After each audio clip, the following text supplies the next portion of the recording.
deceitful. Poetry is the opposite, brother. Is the art of revealing precious truth with words. Quite right, brother. You're being serious. Could not have said it better myself, Benedict Bridgerton. Yes, I did use a clip from Bridgerton, deal with it. Hi and welcome back to the World Society. I'm Sumaya and this is a bookish YouTube channel hosted by me and my friend Sunny where we talk about books. Mainly books, honestly. I was gonna say other things that interest us, but no, it's mainly books as you can see.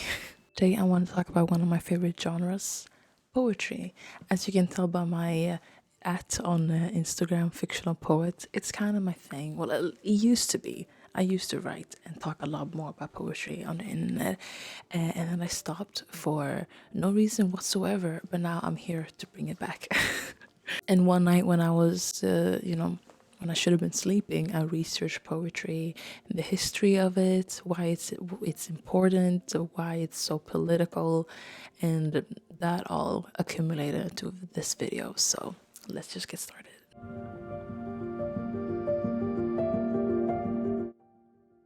Trying to define what poetry is might be a little bit difficult.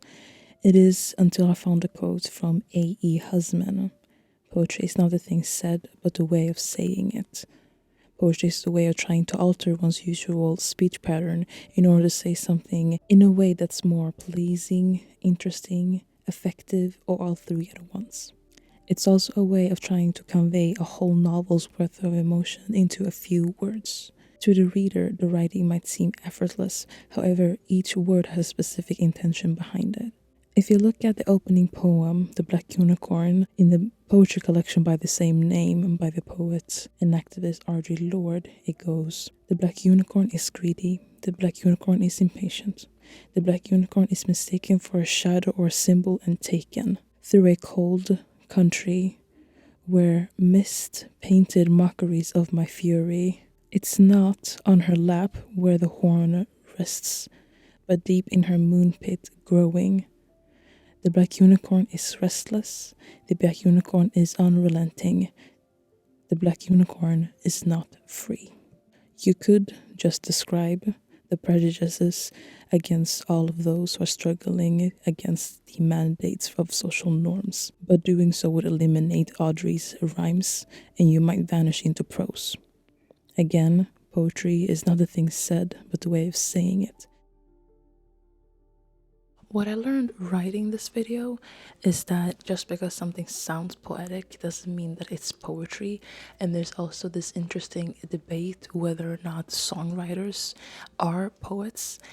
Some people say sure, other people say no because they're written to a melody, therefore it's a different thing. They're lyricists, they're songwriters, they're not poets. But a more interesting debate is whether or not rappers are poets, because I don't know if this is something everybody knows, but rap means rhyme and poetry. Therefore, it's in the name.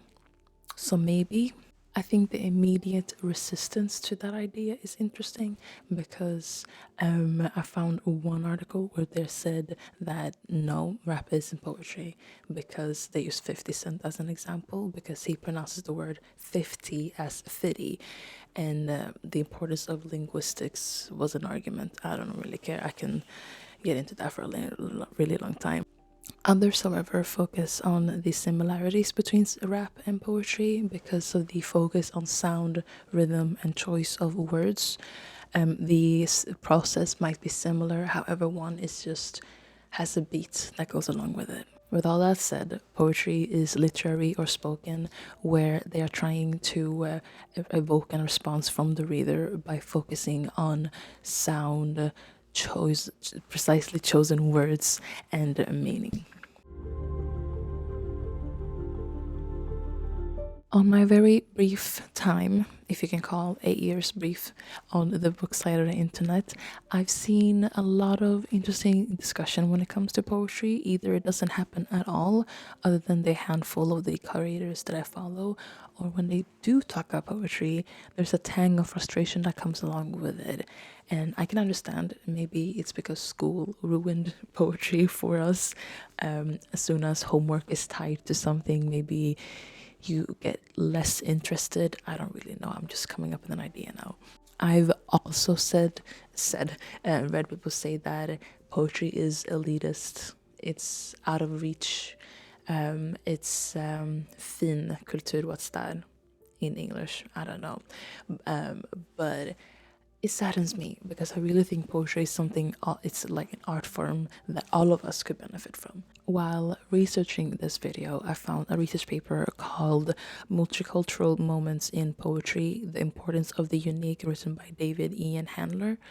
And one of the things that I took away from the research paper is actually in the abstract. Poetry has a particular value in promoting multiculturalism and understanding human diversity, and can provide moments of contact among individuals living in diverse communities. The research paper itself focuses more on the field of applied linguistics, but it does note how poetry can help you combat otherness, loneliness, by feeling understood by other people's work. And that struck a chord in me, and it feels a bit true, because as someone who, listened to spoken word on YouTube on repeat as a teenager while listening to melodrama and read in the background, hopefully I wasn't alone in that. You did that too. But yeah, I don't know how I would have discovered parts of me if I didn't have these videos on YouTube to turn to. And spoken word is, first of all, the type of poetry that I got into the most. And it's similar but different to traditional poetry, since traditional poetry is more about sitting down and on a piece of paper writing. And spoken word is more bringing that piece of work to life, making poetry into a performance in a sense. And there's something about hearing someone in a really beautiful way speak to something you have either felt, will feel, or are currently going through in a performance like that. I understand I'm thinking about the 22 Jump Street movie scene right now, where they're like, slam poetry, yelling, angry. spoken word to people who don't like it is kind of a meme, or gets made fun of, but it's quite beautiful when you find a piece of work you really connect to. I'll make a playlist of my favorite spoken words on YouTube. But anyway, whether you read poetry or you watch spoken word poetry, I love how we can, in a small period of time, see more shades of our humanity. Because the way poetry is formatted, you don't have a lot of space that you do have in a novel, for example. I read a study called The Emotional Power of Poetry, and an article called Poetry Lights Up the Brain, that tried to explain the effects poetry has on our brain. Their findings suggest that poetry strengthens your brain and encourages self-reflection, since I'm reading from my computer now, due to the daydreaming and memory part of our brain lighting up when scanned. And wow, that was quite beautiful. I'm sure a poet can make something beautiful out of that. There are many reasons why you should care about poetry, because it's an art form that analyzes feelings, yourself and others. Therefore, it can be quite validating. Hearing somebody describe what you're feeling in a quite short and beautiful way. And I'm sure both for the writer and you. Again, poetry is not the thing said, but the way of saying it. The Caribbean and American poet and activist June Jordan once said, "Poetry is a political act because it involves telling the truth. In the process of telling the truth about what you feel or what you see, each of us has to get in touch with himself or herself in a deep and serious way. Our culture does not encourage us to undertake that attunement. Consequently, most of us exist at the mercy of other people's formulations of what's important. That quote rings somewhat true to me, especially the first two lines, because there's something about when a poem is beautifully crafted that it raises a united understanding to the masses. A poem that comes to mind is Caged Bird by Maya Angelou, where Angelou speaks on the struggles of freedom through the symbol of a trapped bird. Or the poem A Woman Speaks by R.G. Lord, where she affirms the lived experiences of Black women in the US and across the diaspora. Both poems eloquently exposes injustices and manage to get their reader to share in their outrage. Hopefully, the poems will find their way to someone who might not be able to relate, however, will find empathy and even better, feel the call to act, whether that's in the form of demonstrations or sometimes even more important, person to person conversations. I think it all comes down to, once again, poetry's relationship to emotions. Poems are the form of writing that's often rich with emotion, and they are meant to provoke an emotional response from the reader. And if you do it right, the words might stay with the reader. Who's to say a well-crafted poem won't make someone understand somebody else's lived experiences better, understand themselves better, or just have words to fall back on when needed. And if you really need some strength, And Still I Rise by Maya Angelou is a beautiful poem to turn to. Does my sassiness upset you? Why are you beset with gloom? Just because I walk as if I have oil wells pumping in my living room. Just like moons and like suns with the certainty of tides, just like hope springing high. Still I rise. Did you want to see me broken? Bowed head and lowered eyes, shoulders falling down like teardrops, weakened by my soulful cries. Does my sassiness upset you? Don't take it so hard just because I laugh, as if I have gold mines digging in my own backyard. You can shoot me with your words, you can cut me with your lies, you can kill me with your hatefulness, but just like life, I rise. Does my sexiness offend you? Oh. Does it come as a surprise that I dance as if I have diamonds at the meeting of my thighs? Out of the huts of history's shame I rise.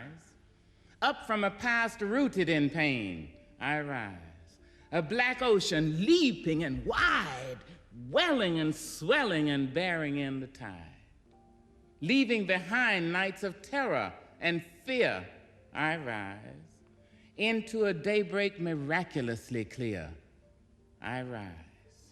Bringing the gifts that my ancestors gave. I am the hope and the dream of the slave. And so, wow. There I go.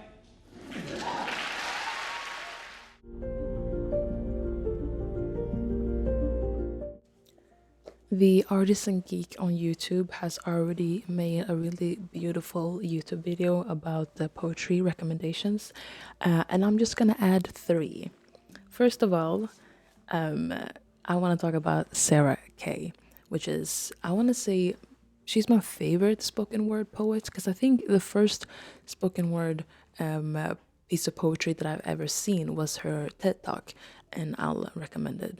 Like, maybe I can link it somehow. I haven't read this collection. It's been not out of print, but harder for me to find on the internet, and I finally got it. But I do recommend it because her poem B is one that I go back to on YouTube all the time. And as a Somali, I have to recommend Warsan Shahir, Bless the Daughter Raised by the Voice in Her Head. I got this at, let me brag right now, I got it at Shakespeare & Co. when I was there over the summer. summer, spring, and I read it on the flight back, I believe, and cried like a little baby.